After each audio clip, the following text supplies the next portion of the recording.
Welcome back, everybody. Today I'm going to teach you how to move within the preview window in DaVinci Resolve. This is a really useful skill when you're working with video editing and need to navigate around your preview to get a better look at specific parts of your frame. First, open your DaVinci Resolve application and let it load completely. Once you're in, you'll see various panels and workspaces.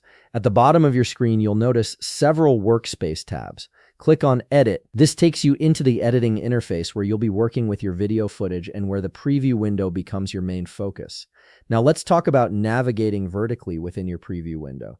To move up and down, simply hold the Control key on your keyboard. While holding Control, scroll your mouse wheel up or down. You'll see the preview window content shifting vertically, allowing you to reposition your view without affecting the actual footage. This gives you precise control over what portion of the frame you're looking at, which is especially helpful when working with high-resolution videos or when you need to focus on specific details in your shot. Next, if you need more freedom to move around your preview window in any direction, there's an even simpler method.